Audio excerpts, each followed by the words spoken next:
kita tidak akan pernah kuat. Bangsa Israel mengalami, saudara, ketika mereka mengikut Tuhan, lalu mereka jatuh. Mereka mengalami lagi janji Tuhan, lalu mereka mengkhianati Tuhan lagi. Mereka melakukan dosa. Sampai akhirnya Tuhan izinkan mereka ada di dalam pembuangan di Babel, saudara. Ketika mereka dalam pembuangan, mereka merasakan hidup yang tidak enak. Dulu mereka bisa menikmati kebebasan, dulu mereka bisa menikmati semua yang nyaman. Tetapi ketika mereka dalam pembuangan, mereka hidup di bangsa yang lain dan mereka harus melakukan sesuatu yang bukan kehendak mereka. Coba kita berpikir, saudara, tidak enak. Dosa membuat manusia harus membayar lebih mahal. Dosa menyebabkan hidup kita terpisah dari Tuhan. Dosalah yang mengakibatkan kehancuran di dalam segala sesuatu. Kenapa pelayanan hancur? Kenapa gereja hancur? Kenapa rumah tangga hancur? Kenapa masa depan kita hancur? Itu yang menjadi penyebab kita tidak pernah mengalami janji Tuhan dan kemuliaannya. Cuma satu, akibat dosa. Bangsa Israel mengalami penghukuman Tuhan, murka Tuhan. Akhirnya mereka diizinkan ada dalam pembuangan di Babel. Karena mereka sudah menjauh dari Tuhan. Mereka melakukan kekejian di mata Tuhan, kenajisan, percabulan. Mereka membangun dewa-dewa yang bukan Tuhan lagi. Sehingga Tuhan murka dan mengizinkan mereka harus dibuang ke Babel. Di dalam tekanan yang begitu berat, saudara. Umat Allah yang disebut dengan keturunan Yakub ini, Israel, mereka berteriak kepada Tuhan. Bahkan mereka menganggap bahwa percuma mereka berharap lagi kepada Tuhan, sebab Tuhan sudah tidak lagi memperhatikan kehidupan mereka. Coba kita buka bersama Yesaya pasal 40, saudara. Yesaya pasalnya yang ke-40 kita akan lihat mulai dari ayat yang ke-26. Yesaya 40 ayat yang ke-27. Ayat yang ke-26 kita baca, saudara, ya. Arahkanlah matamu ke langit, Yesaya 40 ayat 26. Arahkanlah matamu ke langit dan lihatlah siapa yang menciptakan semua bintang itu dan menyuruh segenap tentara mereka keluar sambil memanggil nama mereka sekalian. Satupun tidak ada yang tidak hadir, oleh sebab Ia Maha Kuasa dan Maha Kuat. 27. Mengapakah engkau berkata demikian, hai Yakub, dan berkata begini, hai Israel, hidupku tersembunyi dari Tuhan dan hakku tidak diperhatikan Allahku. Di tengah masa pembuangan akibat dosa, ya, Yakub, Israel berteriak dan berkata, Tuhan itu tidak melihat hidupku lagi, sudah tersembunyi aku. Bahkan dia berkata di sana apa? Tuhan tidak memperhatikan lagi hakku. Itulah manusia, saudara.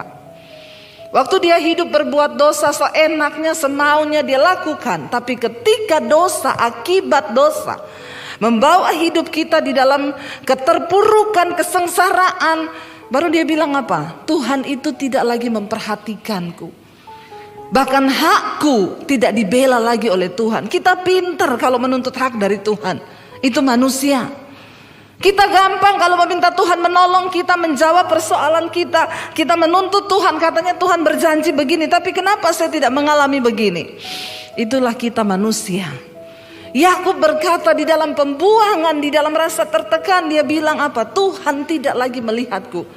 Hidupku sudah tersembunyi. Allah gak maha melihat, Allah gak maha tahu. Bahkan hakku tidak lagi diperhitungkan Tuhan. Dia berkata di sana, hakku tidak diperhatikan Allah.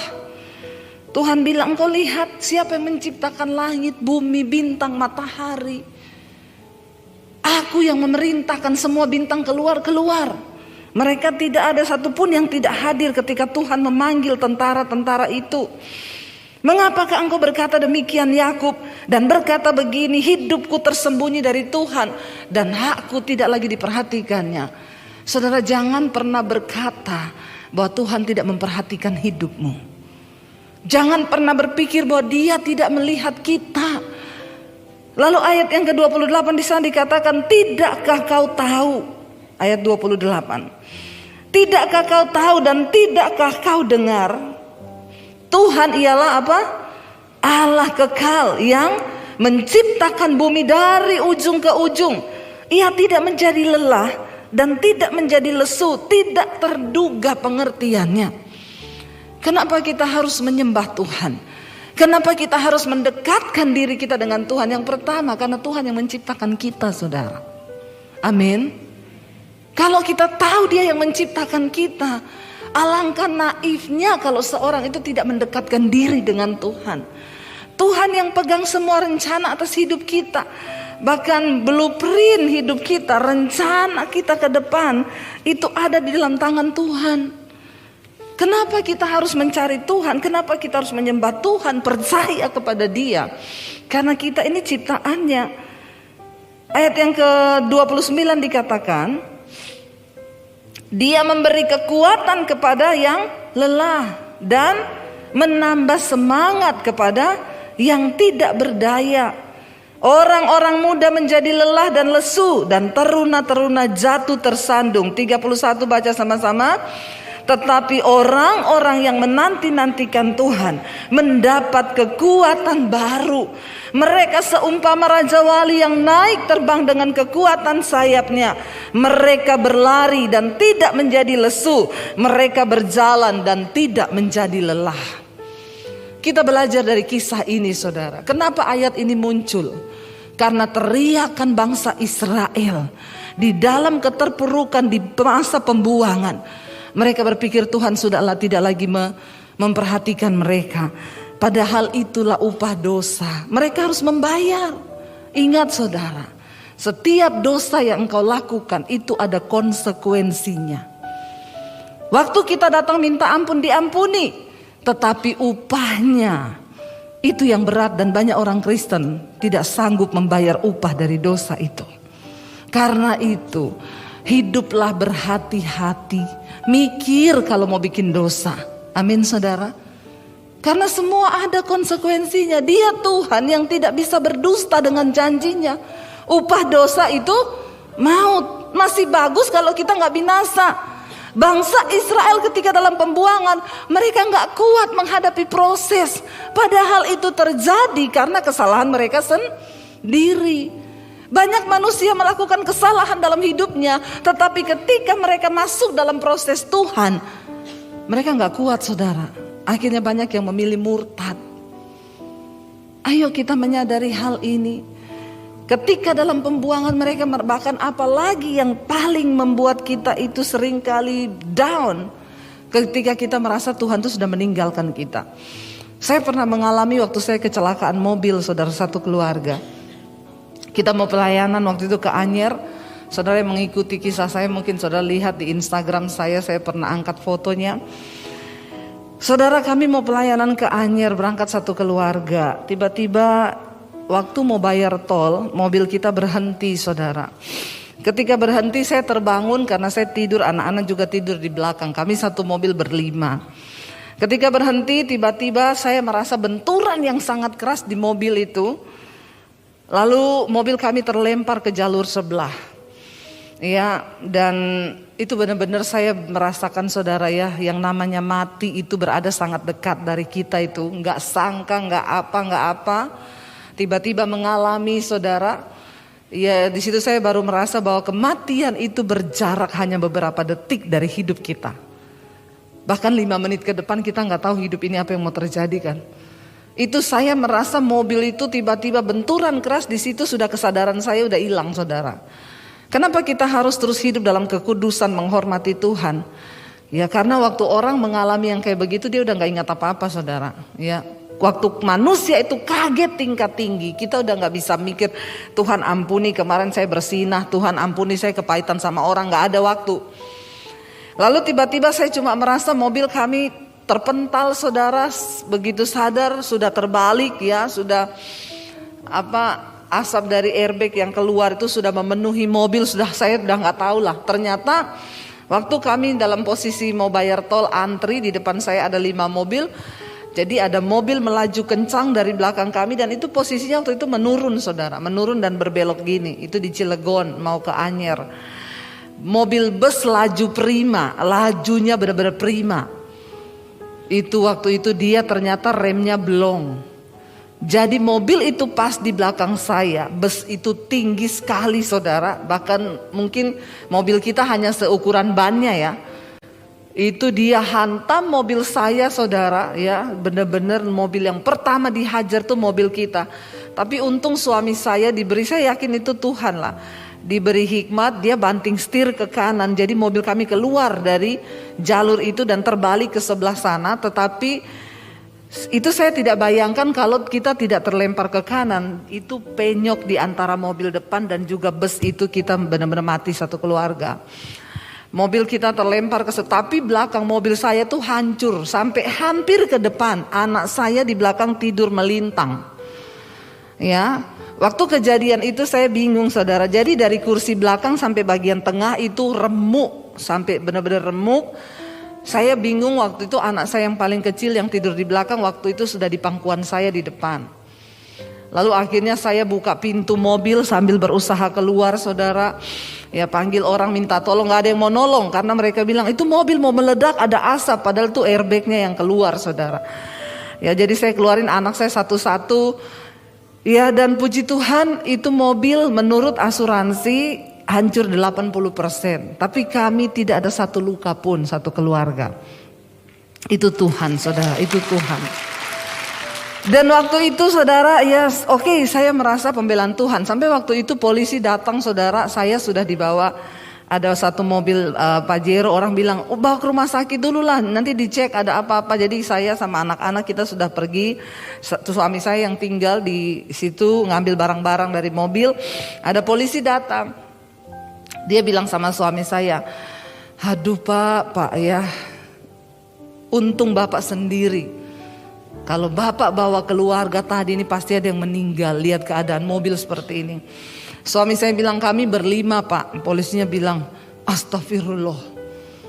Terus yang mana pak? Siapa aja? Istri, anak saya 3. Oh iya, terus mereka mana sekarang? Lagi dibawa ke rumah sakit. Lalu polisinya ngelus-ngelus suami saya, ikhtifar ya pak ya, namanya musibah kita nggak tahu, bapak ikhtifar. Suami saya bilang iya pak, haleluya. Terus dia tanya, terus gimana pak, tadi istri anak parah ya, ada yang pasti parah yang di sini. Suami saya bilang puji Tuhan pak, nggak ada apa-apa, nggak ada luka satupun. Polisi bilang, hah iya? Dia bilang subhanallah. Suami saya bilang haleluya. Ya, iya pak puji Tuhan. Dia bilang di tempat ini sering sekali orang kecelakaan. Yang kemarin tuh mobilnya nggak apa-apa, suami istri mati di situ. Jadi setannya mau mencobai. Kami satu keluarga pergi, kita berdoa dalam nama Yesus segala roh maut, roh kecelakaan. Tapi ya memang belum waktunya mati kan saudara. Ya kalau belum waktunya mati ya enggak mati. Pokoknya tapi siap-siap aja kan. Siapa tahu Tuhan panggil nanti 5 menit atau 10 menit ke depan, kita nggak ada yang tahu kan. Sekali lagi kalau saya ngomong mati begini jangan melirik sama yang rambut putih. Ya kalau saudara bilang kayaknya dia duluan nih. Belum tentu yang rambut putih yang mati duluan.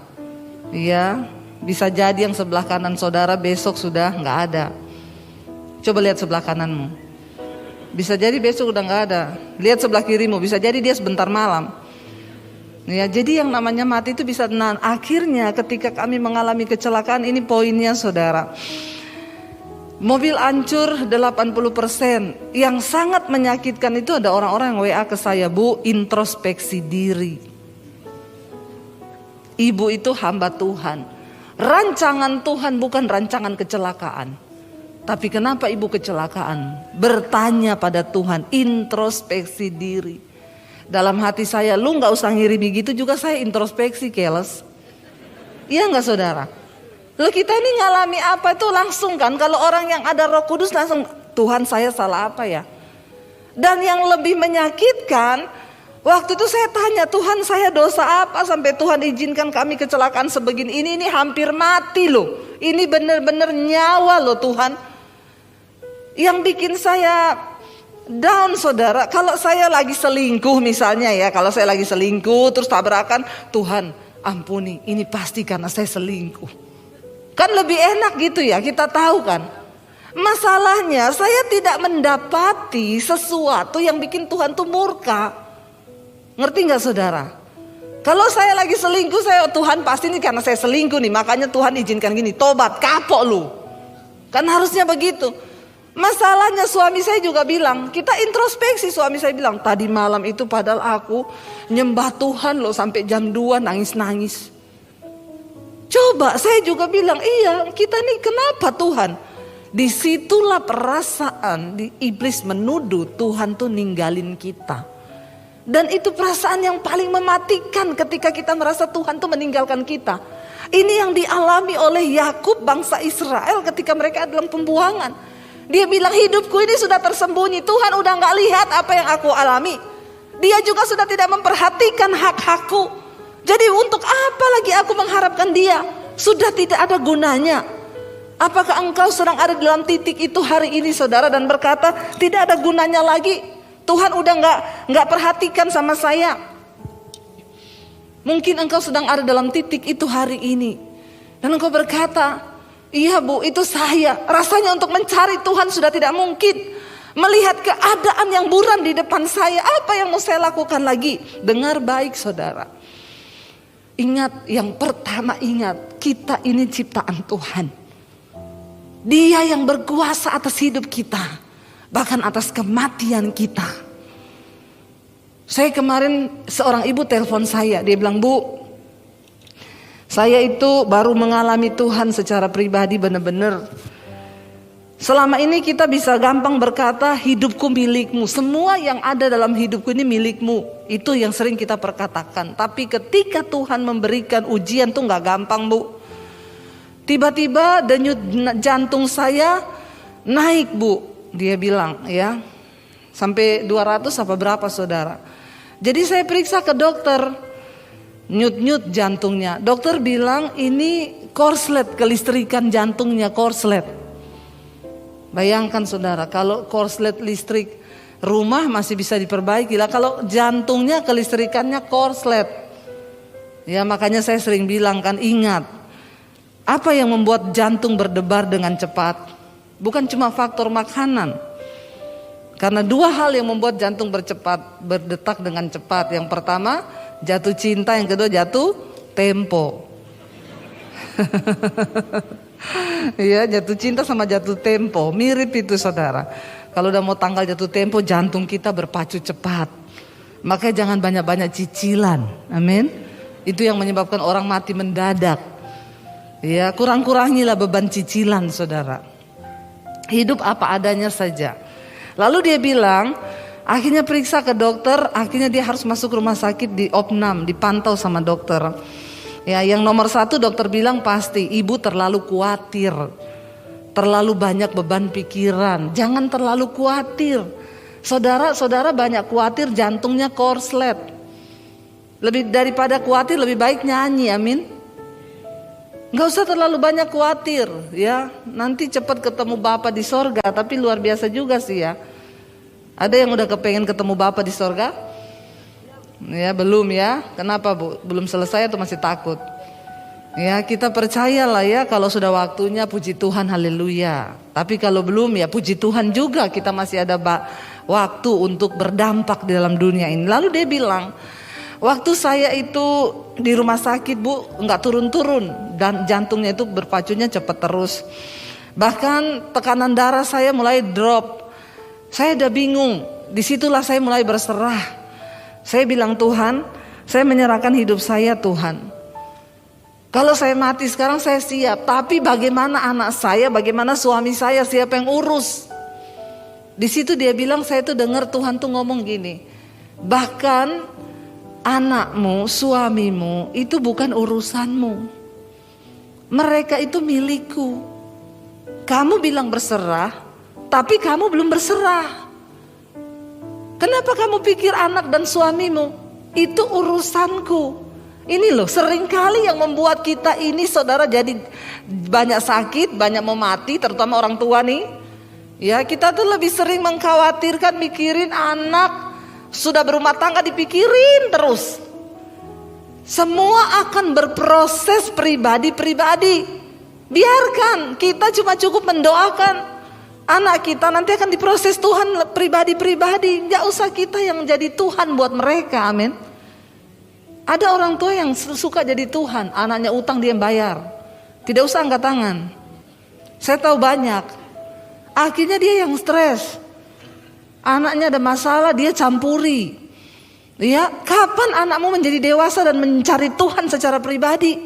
Kalau engkau terus menjadi Tuhan buat anakmu, biarkan Tuhan. Bagian kita tuh cuma berdoa. Lalu ibu itu bilang, saya baru menyadari Bu di situ Tuhan bicara.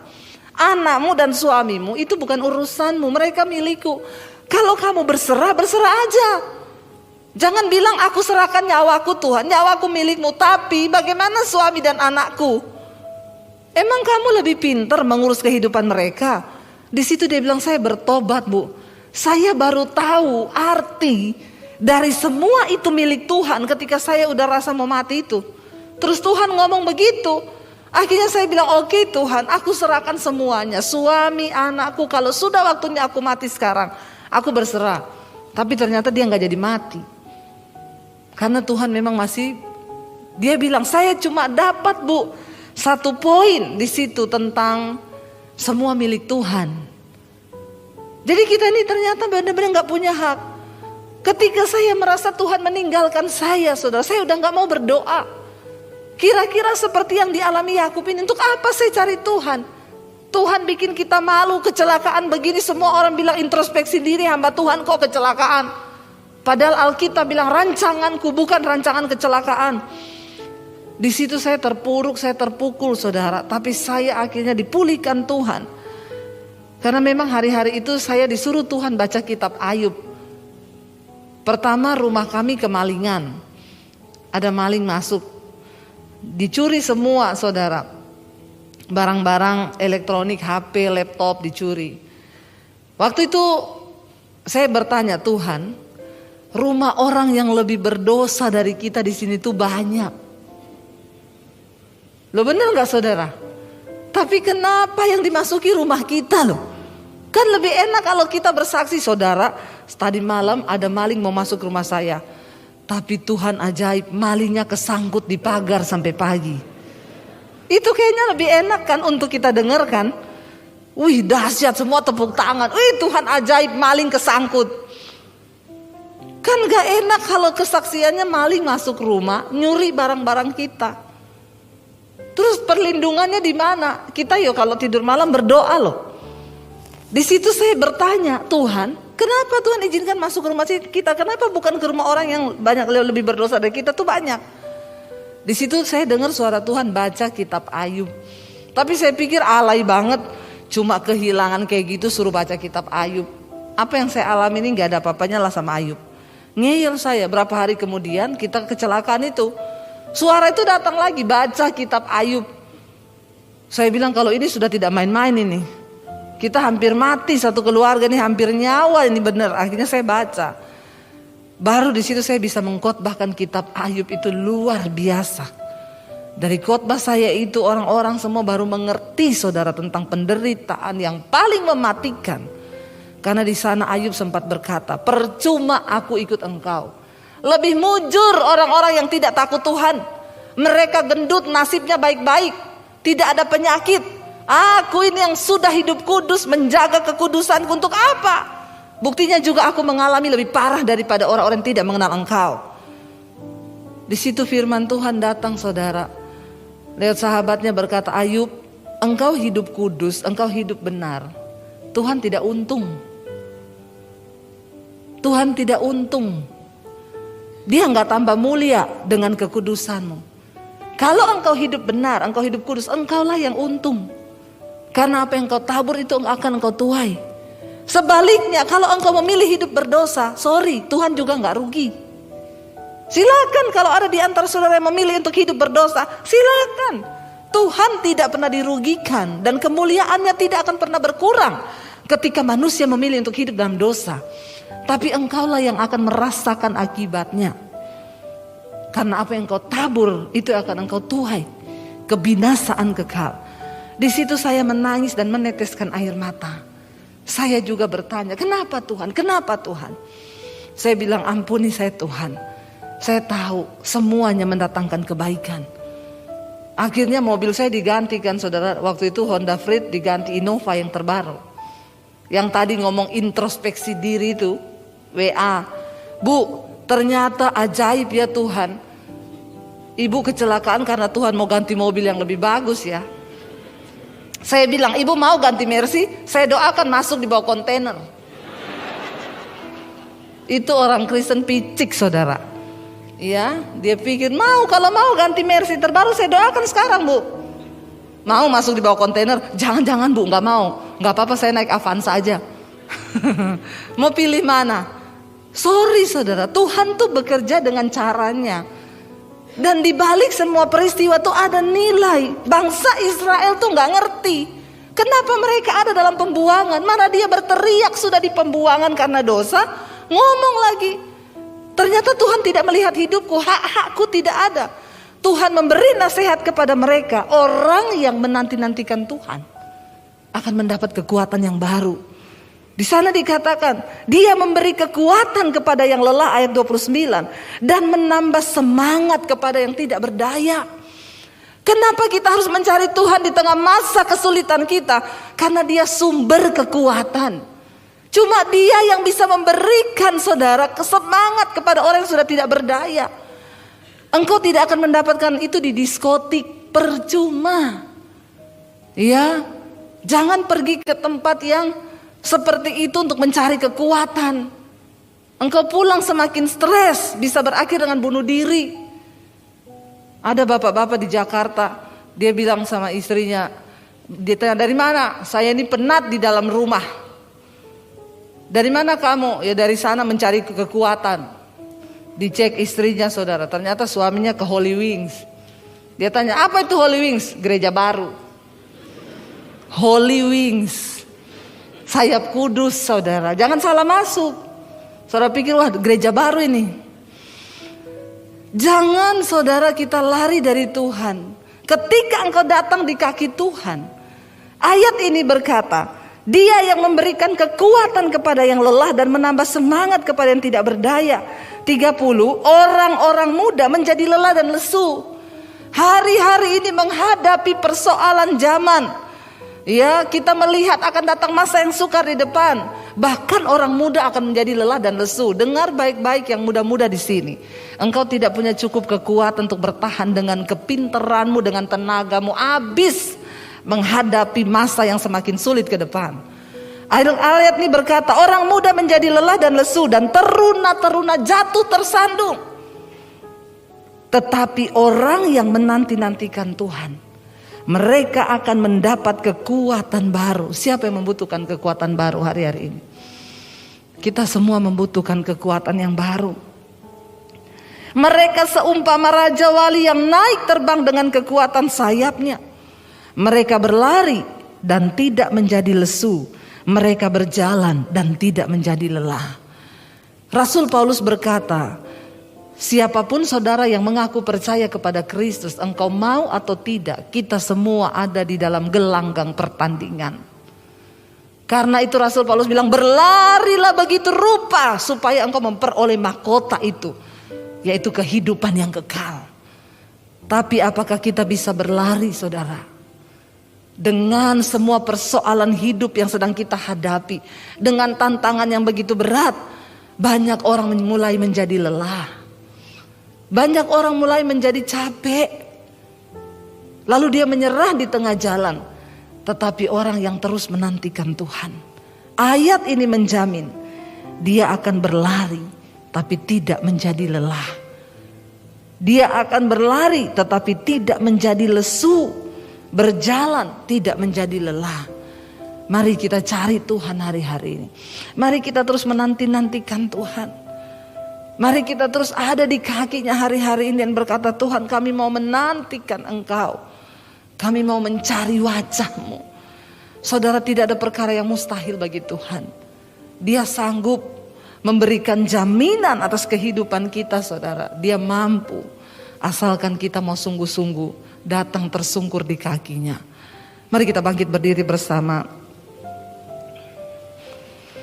Kita nyanyi pujian Ku nanti Engkau Allah kuasa. Ini lagu lama saudara, tapi biar kita mau berkatakan dengan iman kita kepada Tuhan hari ini, bahwa Dia Tuhan yang sanggup memberikan engkau kekuatan yang baru. Tidak ada kekuatan lain di luar Tuhan. Mari katakan pujian ini saudara. Amin Yesus, amin. Masuk dalam hadirat-Mu, jiwaku menanti, bawaku mendekat kepadamu dalam kemuliaan yang kudus. Sekali lagi katakan, Yesus Tuhanku rindu. Katakan dari hatimu saudara. Masuk dalam hadirat-Mu, jiwa kami menanti. Oh, bawa kami mendekat Tuhan, bawaku mendekat kepadamu dalam kemuliaan yang kudus. Mari angkat tanganmu, katakan, menanti Engkau Allah kuasa dalam kemuliaan yang kudus. Kami sembah Allah kuasa dalam kemuliaan yang kudus. Nantikan Engkau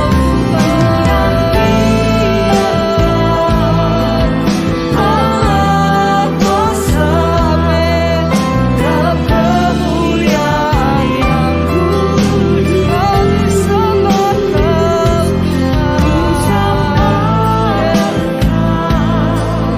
Allah kuasa dalam kemuliaan yang kudus. Biar Engkau dapati, kami adalah orang yang menanti-nantikan Engkau Tuhan, bahwa kami masuk dalam kemuliaan-Mu ya Bapa. Di tengah penderitaan, di tengah kesesakan yang kami alami, seringkali kami berpikir Tuhan meninggalkan kami. Tapi hari ini firman-Mu meneguhkan kami kembali. Engkau Tuhan yang tidak pernah meninggalkan kami. Engkau Bapa yang tidak pernah membiarkan kami. Bahkan Engkau tidak melupakan hak-hak kami Tuhan. Ampuni kami Bapa. Biar kami jalani setiap proses yang Tuhan izinkan terjadi, untuk terus membentuk hidup kami semakin berkenan di hadapan Tuhan. Hamba berdoa bagi anak-anak-Mu hari ini Tuhan. Berikan mereka kekuatan yang baru. Kami akan berlari tapi tidak menjadi lesu. Kami berjalan dan tidak menjadi lelah, sebab kami menanti-nantikan sumber kekuatan itu di hidup kami.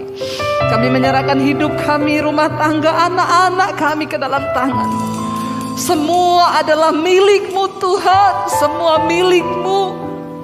Semua milik-Mu yang ada dalam hidup kami. Terima kasih Bapa. Biar Engkau menjadi jawaban atas setiap kami Tuhan. Apapun yang kami gumuli Tuhan, Engkau jawaban bagi kami. Engkau jawaban Tuhan. Engkau jawaban Bapa. Engkau jawaban Tuhan.